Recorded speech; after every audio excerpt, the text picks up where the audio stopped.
Boa tarde a todos. Iniciaremos agora a nossa aula. Deixa eu colocá-la aqui. Então, o tema da nossa aula é dietoterapia nos distúrbios do trato digestório alto, né? Estou me referindo agora ao estômago, tá certo? Primeira parte nós falamos a respeito da esofagite, depois abordei hérnia de hiato e acalase e agora abordarei as gastrites, ok? Bom, pessoal, vamos lá. Antes de eu abordar o tópico gastrite, é importante que vocês se lembrem de alguns conceitos, né? O primeiro deles refere-se à dispepsia. O que é a dispepsia? A dispepsia é um tipo de desconforto no trato digestório superior. É um termo, né, genérico, por vezes algumas pessoas chamam a dispepsia de indigestão. E é provocado por dor, uma distensão abdominal por vezes, ou então dores abdominais difusas. Pode ser provindo também através de náuseas ou regurgitação, ou então eructações, tá certo? E o que causa a dispepsia? A dispepsia é ocasionada de acordo com o estilo de vida da pessoa.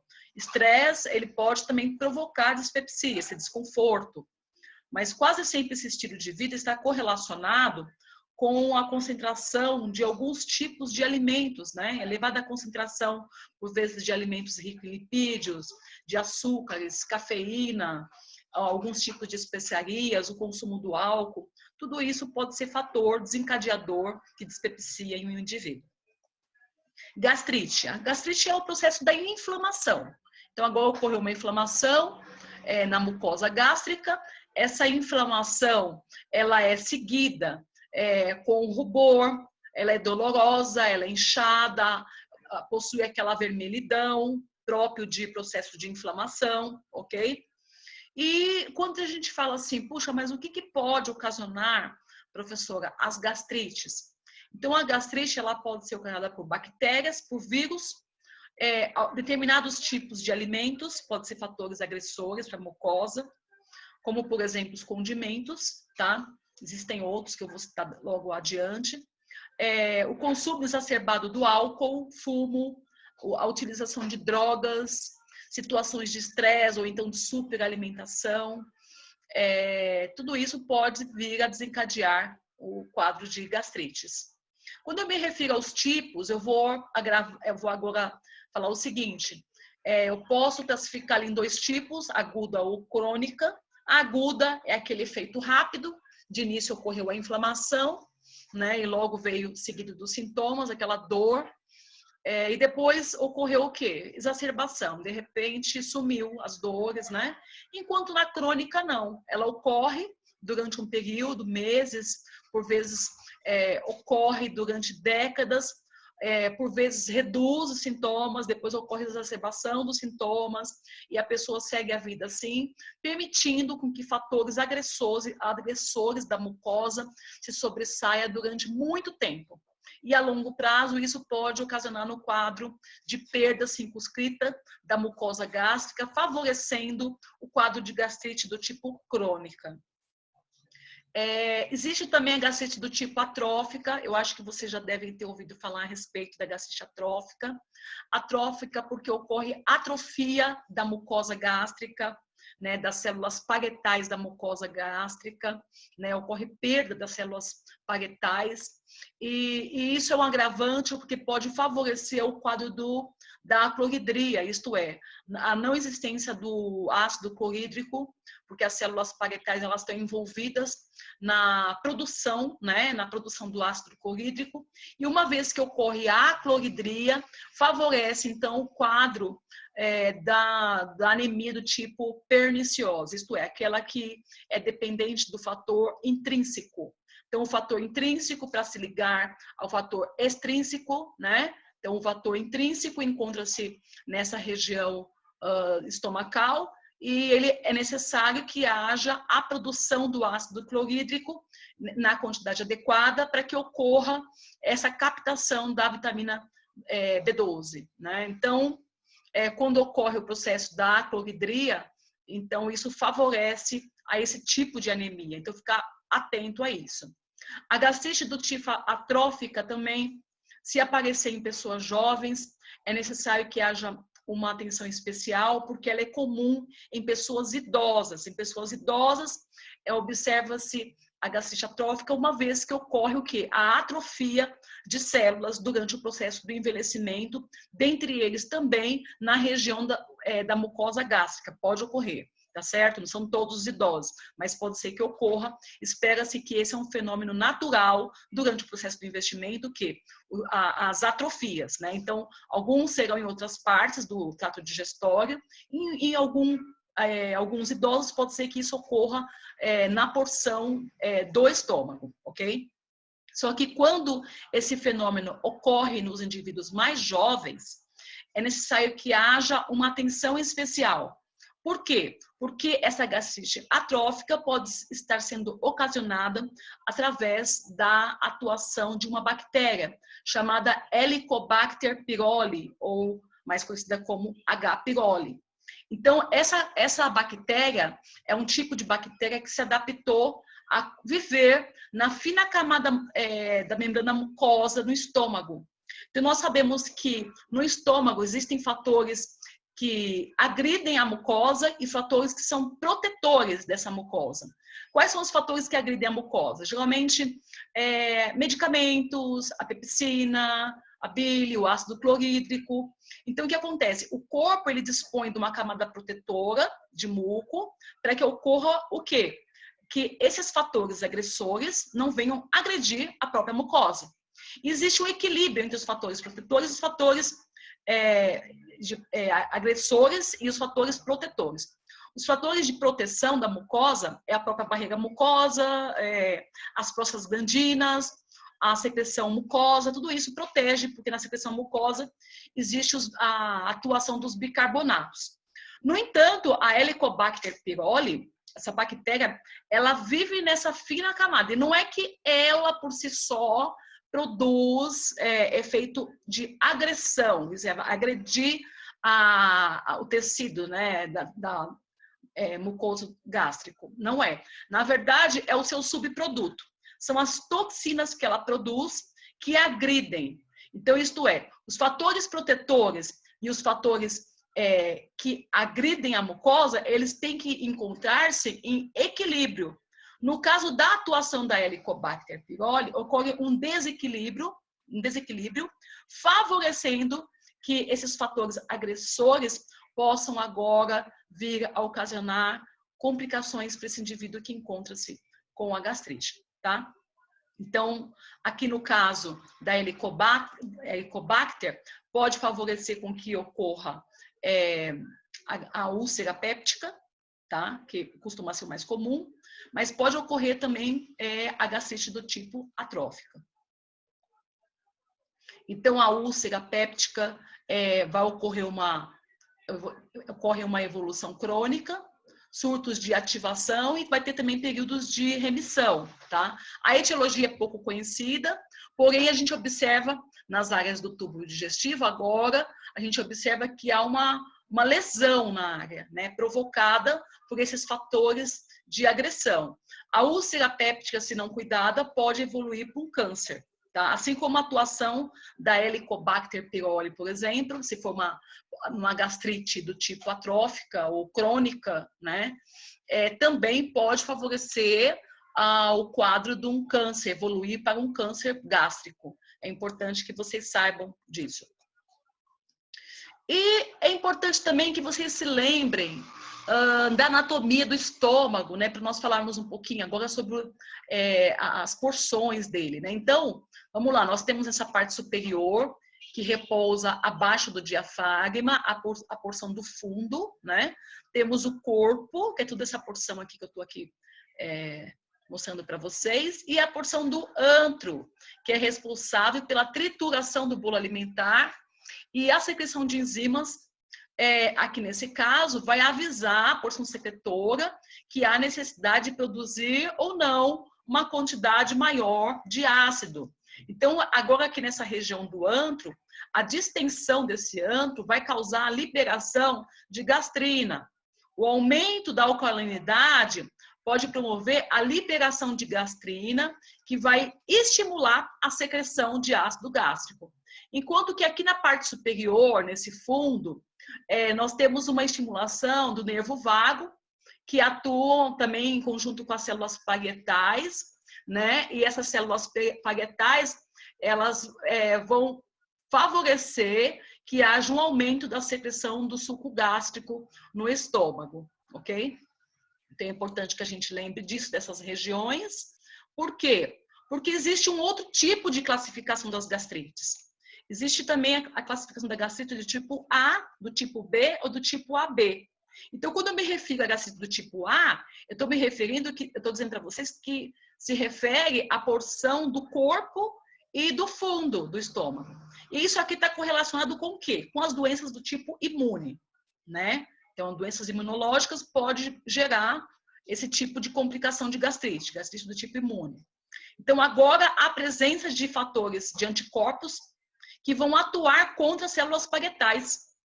Então, essa presença pode se perpetuar, ocorrendo destruição das células parietais, favorecendo o quadro da inflamação gástrica, da mucosa gástrica, tá? Então, como ocorre destruição das células parietais, vai reduzir a quantidade de ácido clorídrico, favorecendo que não haja a captação da vitamina B12, isto é, porque ocorreu redução do fator intrínseco, favorecendo a anemia do tipo perniciosa e do tipo megaloblástica, tudo bem? A do tipo B vai atingir a região do antro, que é a região que eu falei para vocês, onde ocorre a trituração do bolo alimentar. Ela é inespecífica, também é menos comum, tá? Mas quase sempre há associação com a Helicobacter pylori, quando isso ocorre, com hipersecreção de ácido clorídrico, uma vez que as células dessa região é responsável pelo aumento da gastrina, né? E também está associada com pessoas que têm as úlceras do tipo péptica. E temos a gastrite do tipo AB, isto é, agora essa inflamação ocorreu em ambas as regiões, tanto em região de antro como em região de corpo e fundo. Aqui no caso eu vou chamar de pangastrite, tá? Porque ocorreu em ambas as regiões. E nesse caso está intimamente ligado à evolução para um tipo de carcinoma gástrico. E quais são os objetivos da dietoterapia? Então, a dietoterapia, ela tem como objetivo nos indivíduos com gastrite, recuperar e proteger a mucosa gástrica. Isto é, através de uma digestão facilitar esse processo da digestão, aliviando os sintomas, promover o bom estado nutricional, caso esse indivíduo esteja desnutrido ou com sobrepeso, investigar as possíveis exigências de deficiências nutricionais, porque não é somente quanto ao peso, é importante que a gente solicite exame, hemogramas, para verificar como encontram-se esses níveis de outros micronutrientes importantes a ser verificado, como a vitamina B12, como o ferro, a quantidade de proteínas está adequada sim ou não, fora o aporte energético, como já mencionado anteriormente. E no passado, as pessoas achavam que o leite tinha um efeito benéfico para quem possuía gastrite ou algum tipo de inflamação estomacal. Então, era comum o uso do leite, porque o leite levava a um alívio instantâneo quando ingerido. Principalmente pessoas com úlcera do tipo péptica, que possuem dores no período da manhã. Tomava-se o leite, e o leite tinha-se a falsa ideia de que ele reduzia, causava um alívio, né? Isto é, não provocava mais dores. No entanto, o leite, eu não posso me esquecer que ele é rico em proteínas, logo vai favorecer o aumento da secreção do ácido clorídrico. Então, vai ocorrer um rebote do tipo ácido. Então, na verdade, o leite, eu vou falar para vocês, que não devemos utilizar de forma exacerbada nos indivíduos com gastrite. Deve-se seguir as recomendações de acordo com os guias alimentares. O que os guias preconizam? A utilização de 2 a 3 porções ao dia, somente isso. Dietas ricas em fibras possuem um papel de destaque, uma vez que o teor de fibras ele se torna benéfico, porque vai aumentar a mastigação, aumentando também a salivação e, consequentemente, neutralizando a acidez gástrica. É desejável o consumo de dietas ricas em fibras, durante o processo das gastrites. E vamos supor agora que essa pessoa apresentou uma gastrite do tipo aguda. Ela não está aguentando de dor, muitas dores, ela foi para o hospital. Então, no ambiente hospitalar, a dieta oral vai ser interditada durante um período, que costuma ser de 24 horas, dependendo do tipo de dor que essa pessoa está sentindo, ou pode levar até 48, a fim de que esse estômago descanse. Tá? Então, agora o paciente ele é submetido a uma terapia do tipo endovenosa e a via oral vai ser estabelecida tão logo passe esses sintomas, ok? Que a pessoa, de dores que a pessoa está sentindo, né? E geralmente ela vai evoluir da seguinte maneira: dieta líquida de início, evolui para leve, branda, até chegar a uma dieta do tipo geral. No indivíduo com gastrite aguda, as recomendações tem que ser o seguinte: está contraindicado aqueles tipos de alimentos que aumentam a secreção gástrica, como, por exemplo, os condimentos, como, por exemplo, o caldo de carnes. Tá? Então, eles são desaconselhados. São aconselhados também refeições pequenas e frequentes.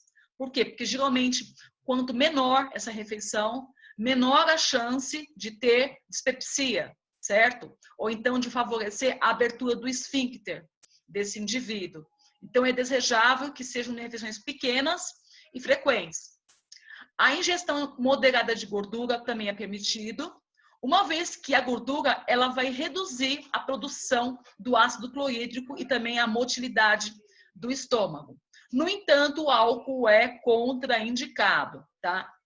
No caso do paciente com gastrite crônica, o tratamento consiste na eliminação de alimentos e drogas que podem produzir os sintomas, isto é, que os fatores agressores dessa mucosa. Então, por exemplo, o álcool é um deles, a cafeína é outra, aspirinas, outros tipos de drogas também pode favorecer a esse tipo de agressão, tá bom? Somente lembrando que tanto a cerveja quanto o vinho aumenta a secreção gástrica. E o café, ele estimula a secreção gástrica e reduz a pressão do esfíncter esofagiano inferior. Logo, pode ser que ocorra a abertura desse esfíncter, né, porque reduz a pressão, favorecendo as eructações. Isto é, pequenas subidas que refluem, né, do estômago para a região do esôfago, podendo favorecer o quadro da esofagite a longo prazo, ok? Então é importante que vocês fiquem atentos a isso. O que mais? Pimenta do reino e vermelha podem causar o aparecimento de erosões superficiais. Então, pimenta do reino e a pimenta vermelha é contraindicado. No entanto, a pimenta do tipo malagueta, se utilizadas em pequenas quantidades, elas agem aumentando o fator protetor, isto é, o aumento de muco. Ela favorece o aumento de muco, é o que diz os estudos. Tá? Não existe evidência científica quanto aos efeitos benéficos do ômega 3 e do ômega 6, né? Então a força de evidência ainda é fraca, apesar de existir alguns estudos que falam de ação protetora da mucosa gástrica com a utilização do ômega 3. No entanto, é considerado a força de evidência ainda fraca nesses casos. No caso da gastrite crônica ainda, uma dieta branda poderá ser benéfica, considerando pequenos volumes, né, a frequência, tá certo? E a temperatura também, a temperatura morna, ao invés de temperaturas quentes. Quanto ao valor energético total, né, então agora eu vou pensar no estado nutricional desse indivíduo. E quase sempre quando eu penso no estado nutricional, agora eu vou ter que considerar como que está também os resultados dos exames bioquímicos. É importante que vocês avaliem se não tem carência de ferro, se não está com anemia do tipo ferroprivo, anemia do tipo megaloblástica perniciosa. Como que se encontra o estado nutricional? Tá? Estado de eutrofia? É o quê? É um sobrepeso? É uma obesidade? Né? Ou é uma desnutrição?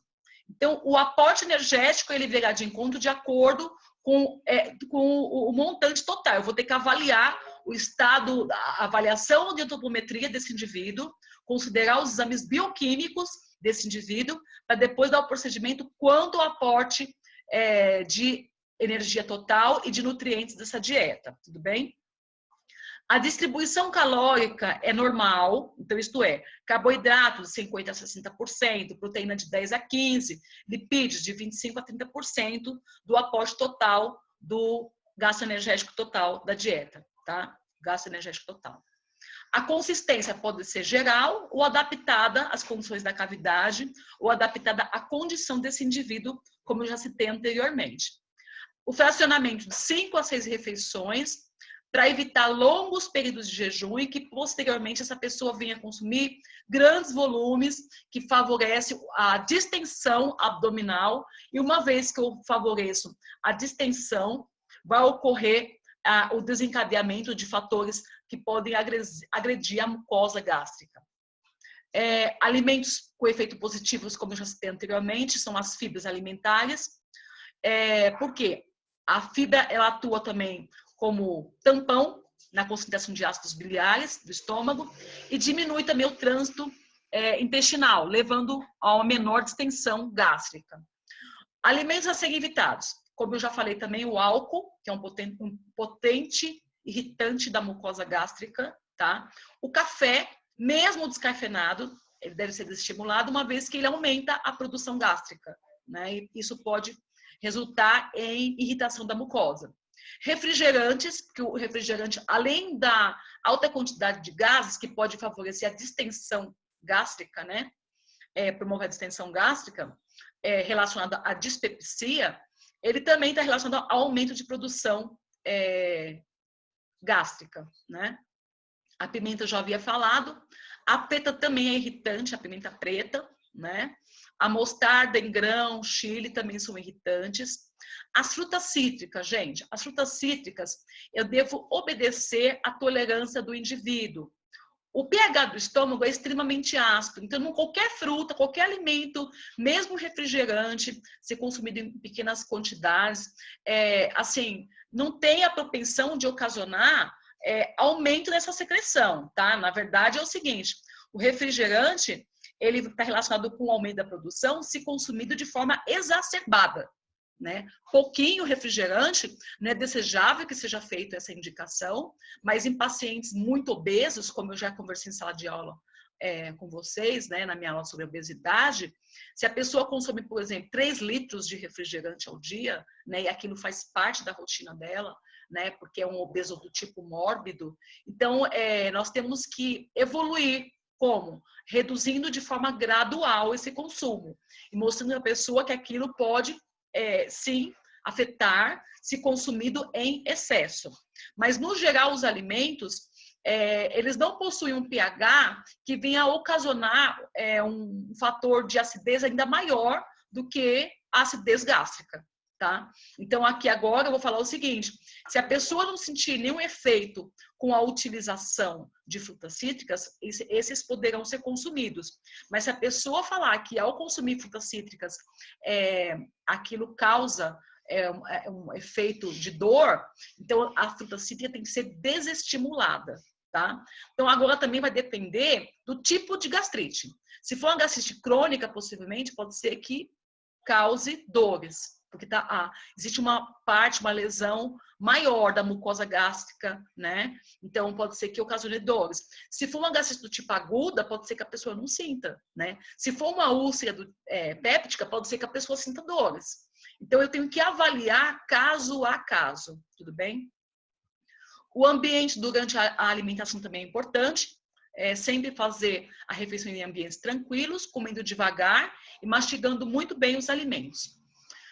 Pessoal, era isso que eu tinha que passar para vocês sobre as gastrites, tá? Nós iremos agora para a nossa próxima etapa. Eu vou deixar para vocês em atividades um estudo de caso, ok?